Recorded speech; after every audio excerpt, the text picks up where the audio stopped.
Hello student, हम पढ़ रहे थे सेकंड यूनिट एटम्स के बारे में। देखो, सबसे पहले क्या माना गया कि जो एटम है वो इंडिविजिबल है, हम उसे तोड़ नहीं सकते। लेकिन बाद में कुछ एक साइंटिस्ट आए, उन्होंने अपने अपने एक्सपेरिमेंट किए और उन्होंने बताया कि एटम के अंदर भी सब एटॉमिक पार्टिकल प्रेजेंट होते हैं। और वो कौन कौन से पार्टिकल थे? Electron, proton, neutron.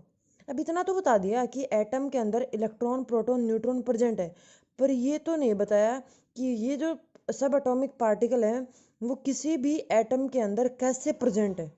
ठीक है, तो इसके लिए भी अलग अलग साइंटिस्ट आए। सबसे पहले आया जे थॉमसन मॉडल, या फिर इसका दूसरा नाम क्या बोलते हैं, पुडिंग मॉडल या फिर वाटरमेलन मॉडल। तो देखो नाम से ही वाटरमेलन मॉडल क्यों बोला, इसने सिर्फ एक बात कह दी कि जैसे वाटरमेलन होता है उसका जो रेड पार्ट होता है वो तो मान लेंगे प्रोटॉन, और जो उसमें बीज इम्बेडेड होते हैं वो मान लेंगे इलेक्ट्रॉन। तो देखो इसने क्या कहा, एटम वाज ए स्फेरिकल होता है और positive charge, that is proton, and A number of electron were embedded in this positive sphere like a watermelon. ठीक है, अगर पुडिंग की बात करें तो जैसे हलवा होता है उसमें किशमिश वगैरह होती हैं, तो जो हलवा होगा वो तो होगा उसका पॉजिटिव पार्ट, और जो उसमें किशमिश वगैरह एम्बेडेड कर रखे हैं वो होंगे इलेक्ट्रॉन। ठीक है, लेकिन इसकी लिमिटेशन थी, क्योंकि आगे और साइंटिस्ट है जैसे रदरफोर्ड, उसने अपना एक एक्सपेरिमेंट किया था, स्कैटरिंग एक्सपेरिमेंट। वो एक्सपेरिमेंट ये वाला जो मॉडल है वो एक्सप्लेन नहीं कर पा रहा। नेक्स्ट, इसने एटम की न्यूट्रलिटी भी नहीं बताई। न्यूट्रलिटी मीन्स कि जितना पॉजिटिव चार्ज होगा उतना ही नेगेटिव चार्ज होगा, ये चीज़ इसने नहीं बताई। तो देखो, नेक्स्ट साइंटिस्ट आया रदरफोर्ड, और उसने अपना स्कैटरिंग एक्सपेरिमेंट किया। इसने क्या किया, देखो एक रेडियो एक्टिव एलिमेंट ले लिया। रेडियो एक्टिव कौन से एलिमेंट होते हैं? जो लगातार रेडिएशन इमिट करते रहें। तो रेडियम ले लिया, रेडियम है वो एक रेडियो एक्टिव होता है, ये अल्फा पार्टिकल इमिट करता रहता है। यहाँ पे ले ली गोल्ड की स्लिट, अल्फा पार्टिकल गए, ये यहाँ पे जिंक की एक फिल्म लगा रखी थी, जिंक सल्फाइड की, तो पार्टिकल है वो टकरा रहे थे। तो जो अल्फा पार्टिकल निकल रहे हैं वो पॉजिटिवली चार्ज होते हैं, एक बात। दूसरा, इनका अगर मास देखें तो मास होता है हीलियम के बराबर, लगभग 4 होता है, मतलब भारी होता है। अगर इलेक्ट्रॉन और प्रोटॉन का मास देखें तो वो तो बिल्कुल बहुत ही कम होते हैं, लेकिन अगर अल्फा पार्टिकल है तो वो बहुत ही हैवी पार्टिकल है। देखो अब उसने क्या क्या ऑब्जर्व किया, उसने देखा कि जितने भी अल्फा पार्टिकल निकल रहे थे वो लगभग मोस्टली सारे सीधे जा रहे थे, स्ट्रेट लाइन में, एक चीज़। दूसरी इसने क्या देखी, ए फ्यू पार्टिकल, कुछ एक पार्टिकल ही अपने पाथ से डेविएट हो रहे थे, देखो थोड़े बहुत। और सिर्फ एक ही जो पार्टिकल है 20,000 में से, वो पीछे अपने उसी पाथ पे वापस आ रहा था। तो देखो अब क्या होगा, इसका क्या कंक्लूजन निकलेगा, सारे पार्टिकल सीधे जा रहे थे, मतलब जो एटम का मैक्सिमम पार्ट है वो खाली पड़ा है, एक चीज़ हो गई।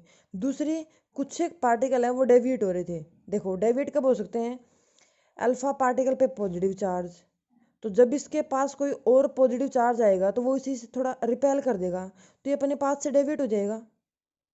ठीक है, मतलब इसे पॉजिटिव चार्ज कुछ एक आधी जगह पे मिला है इकट्ठा। ठीक है, अगर अलग अलग प्रोटॉन मिलते तो प्रोटॉन पे कम चार्ज, इस पे ज़्यादा चार्ज था, तो ये कोई असर ही नहीं करता। लेकिन सारे के सारे प्रोटॉन अब एक जगह पे इकट्ठे पड़े हैं और उन्होंने मिलके इस अल्फा पार्टिकल को इसके पाथ से डेविएट किया है।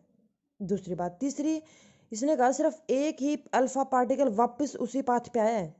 उसी पे कब आ सकता है, जब ये अल्फा पार्टिकल अपने से भी ज़्यादा किसी हैवी चीज़ से टकराए, और टकराते ही वो वापस आएगा। तो मतलब एटम का जो सारा का सारा मास है टोटल इकट्ठा, वो उसके सेंटर में प्रेजेंट होता है, तभी तो अल्फा पार्टिकल उससे टकरा के पीछे आया है। तो देखो, इसने बता दिया कि a few alpha particle deviate from its path and alpha particle are positively charged which show a slight deflection repulsion force due to positive charge. सारे के सारे पार्टिकल सीधे जा रहे हैं, तो मतलब खाली जगह पड़ी है एटम के अंदर। नेक्स्ट, जो अल्फा पार्टिकल है वो किसी हैवियर पार्टिकल से टकरा है, इसीलिए वो अपने पाथ पे वापस डिफ्लेक्ट हुआ है। तो ये, और जो आप सेंटर में पॉजिटिव चार्ज बता रहे हो सारा का सारा, उससे नाम दे दिया न्यूक्लियस। ठीक है, तो इसलिए रदरफोर्ड ने अब एटम के दो हिस्से बता दिए, एक न्यूक्लियस और एक एक्स्ट्रा न्यूक्लियर पार्ट। अगर न्यूक्लियस की बात करें तो वो साइज में छोटा ही होता है, क्योंकि सिर्फ एक ही पार्टिकल टकरा है। अगर साइज में बड़ा होता तो एक आधे पार्टिकल और भी टकरा सकते थे, लेकिन साइज में छोटा है और उसमें पॉजिटिव चार्ज प्रेजेंट है। एक दूसरी, सारा का सारा मास भी इसी न्यूक्लियस में प्रेजेंट है। दो तीसरी, न्यूक्लियस के अंदर प्रोटॉन भी है और न्यूट्रॉन भी है। और इलेक्ट्रॉन का अगर मास देखें तो वो नेग्लिजिबल है as compare to proton and neutron. तो किसी भी एटम का जो मास होता है वो सिर्फ प्रोटॉन और न्यूट्रॉन की वजह से ही होता है। दूसरे एक्स्ट्रा न्यूक्लियर पार्ट देखो, तो जो न्यूक्लियस से बाहर जो भी स्पेस बच गया उससे एक्स्ट्रा न्यूक्लियर पार्ट बोलेंगे। और एक्स्ट्रा न्यूक्लियर पार्ट में एक तो इलेक्ट्रॉन पड़े रहते हैं, और दूसरा इलेक्ट्रॉन का पाथ, इलेक्ट्रॉन जिस पाथ में रिवॉल्व करते हैं वो ऑर्बिट प्रेजेंट होते हैं बस। तो इलेक्ट्रॉन प्रेजेंट होते हैं और सर्कुलर ऑर्बिट प्रेजेंट होती है। अब देखो कुछ एक फॉर्मूले, जैसे एटॉमिक मास कैलकुलेट करना हो, एटॉमिक मास को ए से डिनोट करते हैं, तो कैसे बताओगे? Number of proton plus neutron. पहले बताएं कि किसी भी एटम का जो मास है वो सिर्फ और सिर्फ प्रोटॉन और न्यूट्रॉन की वजह से ही होता है। एटॉमिक नंबर क्या होता है? नंबर ऑफ इलेक्ट्रॉन मान लो या फिर नंबर ऑफ प्रोटॉन मान लो। ठीक है, फिर एलिमेंट को रिप्रेजेंट कैसे करते हैं? एक्स, जेड, ए। जेड क्या होता है? एटॉमिक नंबर, वो नीचे लिखते हैं, आपने 9th क्लास में पढ़े भी हैं। ये एलिमेंट का सिंबल है। और ये क्या होगा? Atomic mass. जैसे आपने सोडियम लिया, सोडियम का एटॉमिक नंबर होता है 11, तो इसमें इलेक्ट्रॉन भी कितने होंगे? 11। प्रोटॉन भी कितने होंगे? 11। ठीक है, ये इसका मास होता है। अब देखो क्वेश्चन है, calculate the number of proton in sodium. Sodium में प्रोटॉन कैलकुलेट करने हैं, तो सबसे पहले आपने सोडियम लिखा, सोडियम का एटॉमिक नंबर 11, एटॉमिक मास 23। तो देखो जो एटॉमिक नंबर है वो किसके बराबर होता है? नंबर ऑफ इलेक्ट्रॉन और नंबर ऑफ प्रोटॉन। तो इसके सोडियम में कितने प्रोटॉन होंगे? 11। इलेक्ट्रॉन कितने होंगे? 11। अगर न्यूट्रॉन की बात करें तो न्यूट्रॉन क्या बताओगे? देखो आपने पीछे पढ़ा कि atomic mass is equal to number of proton plus number of neutron. अब प्रोटॉन तो हमें पता ही है, न्यूट्रॉन क्या करेंगे? मास में से माइनस कर दो, आपके पास न्यूट्रॉन आ जाएंगे। ऐसे क्लोरीन के कैलकुलेट करने हैं। फिर आइसोटॉप, आइसोटॉप क्या होते हैं? जिनका मास तो एटॉमिक नंबर सेम हो लेकिन मास डिफरेंस हो। देखो हाइड्रोजन के मास है वो डिफरेंट है, लेकिन एटॉमिक नंबर क्या है? सेम है। ठीक है, आइसोबार, आइसोबार मतलब जिनका भार एक जैसा हो, वजन एक जैसा हो, तो मास सेम होता है, एटॉमिक नंबर डिफरेंट होता है।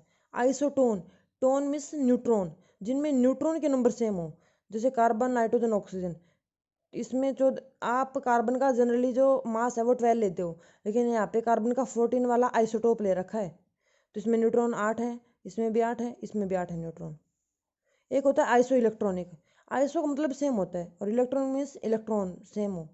तो सोडियम पॉजिटिव, वैसे अगर न्यूट्रल सोडियम की बात करें तो सोडियम में होते हैं 11 इलेक्ट्रॉन, लेकिन एक पॉजिटिव आ गया मतलब एक इलेक्ट्रॉन बाहर गया, तो कितने इलेक्ट्रॉन बचे? 10। मैग्नीशियम 2 पॉजिटिव, एलिमेंटल मैग्नीशियम में होते हैं 12 इलेक्ट्रॉन, और 2 पॉजिटिव, 2 इलेक्ट्रॉन बाहर गए तो 10। Aluminium 3 positive, carbon 4 negative, carbon में होते हैं 6, और 4 नेगेटिव मीन्स 4 इलेक्ट्रॉन गेन कर लिए तो 10 हो गए। ये होते हैं आइसो इलेक्ट्रॉनिक स्पीसीज।